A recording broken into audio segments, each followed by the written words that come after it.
Have you ever believed that, just because of a custody battle, people could kill? Not in a moment of loss of control, not in a fit of anger, but a calculated plan, step by step, cold, cruel, and haunting. That is the tragedy of Alyssa Burkett, a young mother, a woman who was trying everything for her daughter. But that very determination makes her a target to be eliminated. Alyssa is a girl from Texas, full of energy, smart, ambitious. Everyone knows that she loves her daughter Willow more than anything. She once said, Willow is not just her daughter, but her life's mission. Despite being a single mother, Alyssa is still successful in her job, running a company specializing in real estate documents, and still spending as much time as possible with her daughter. She is not afraid of hardship, does not complain, has only one goal: to create a happy, safe home for Willow. Willow's father, Andrew Beard, is the person who loved Alyssa, who shared the joy of being a parent.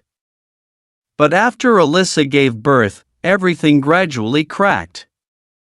The relationship became tense, and eventually they broke up. And then the custody battle began. Alyssa wanted full custody of Willow, because she had been the primary caregiver since the child was born. She proved that she had a stable job, a healthy living environment, and was ready for all responsibilities. As for Andrew, he wanted to share custody, but not for the child. According to Alyssa's friends, he just wanted control Alyssa, her life, and her decisions with Willow. The custody battle became increasingly fierce. Alyssa told her friends many times that she was afraid of Andrew. He was not loud, not overtly violent, but he often made subtle threats, manipulated her mentally, and used her daughter as a tool to exert pressure. She said that every time she handed her daughter over, she was worried Andrew would tease her, use harsh words, and even drag out the time to make her lose control. But what really scared Alyssa was when she discovered a GPS device hidden in her car. Since discovering the tracking device, Alyssa has been living in a constant state of stress. She told her colleagues that she felt she was being followed, receiving threatening messages from unknown numbers, and even one time, she found guns and drugs in her car, things she had never touched. Alyssa believed that someone was trying to frame her, to get her arrested, lose her reputation, and thus lose custody of her child, and all her suspicions were later confirmed by the police to be true. The plan was hatched by Andrew Beard and his new girlfriend, Holly Elkins. Holly Elkins, another single mother, appeared in Andrew's life right when the legal battle broke out. At first, she showed support, sharing Andrew's difficulties. But quickly, Holly became the main puller, planning with Andrew to push Alyssa out of his life. She participated in the hearings, even filed a fake police report accusing Alyssa of using drugs and being unfit to be a mother. Everything was carefully calculated, like a psychological and legal battle that lasted for months. In the messages collected later, Holly made no secret of her intentions. She repeatedly told Andrew that Alyssa was an obstacle between them and Willow, that if only Alyssa would disappear, everything would be perfect. And Andrew listened. They tried to frame Alyssa, set up a fake crime scene, damage her reputation, and when all the soft moves failed, they turned to the ultimate solution, getting rid of her forever. Andrew didn't do anything impulsively.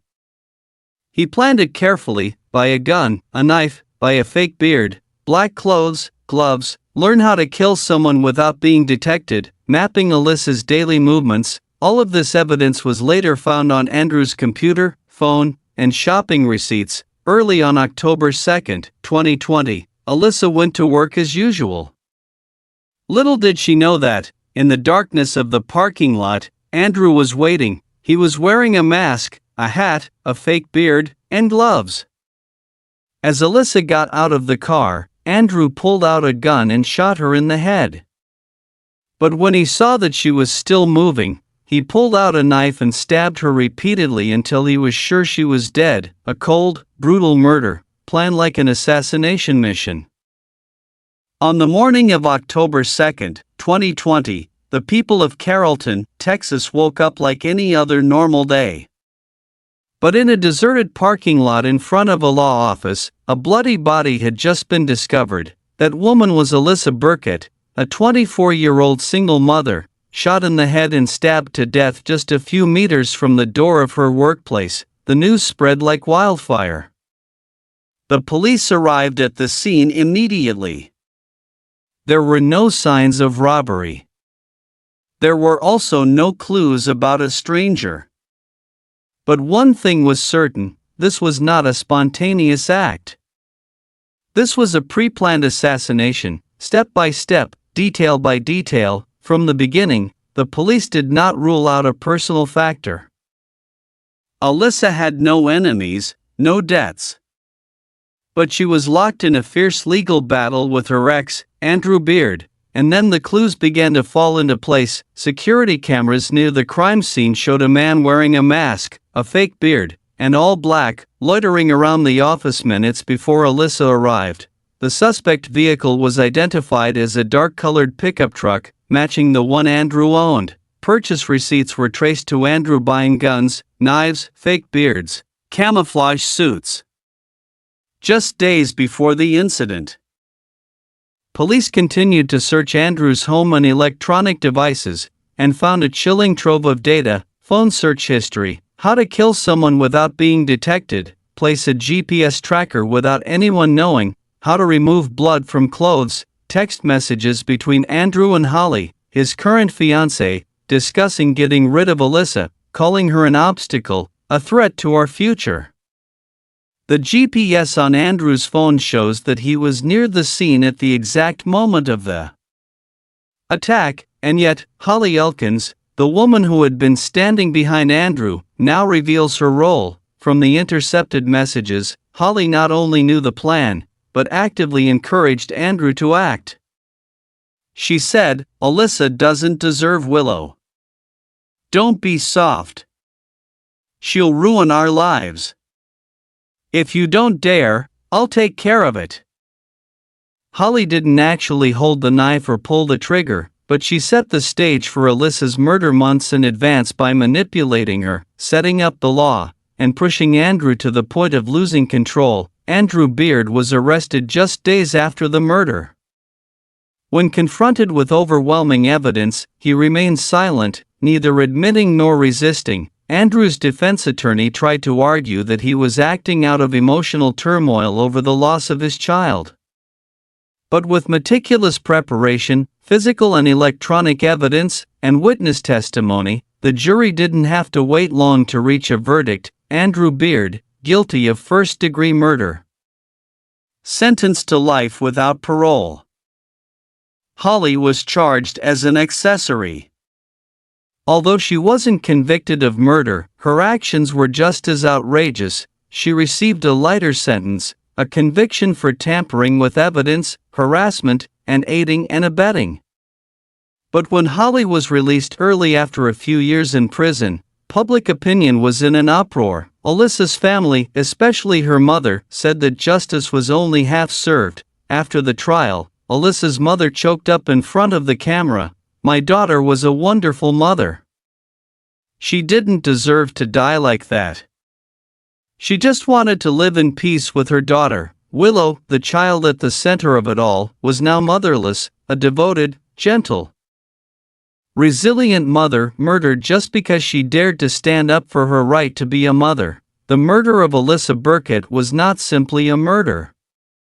It was the horrific result of obsessive control, hatred nurtured for too long, and a failure to protect the victim from prolonged mental threats. She had raised the alarm many times, had told friends, had installed cameras, had foreseen the danger, but no one thought Andrew would go so far. After the trial ended, Andrew Beard was sentenced to life in prison without parole.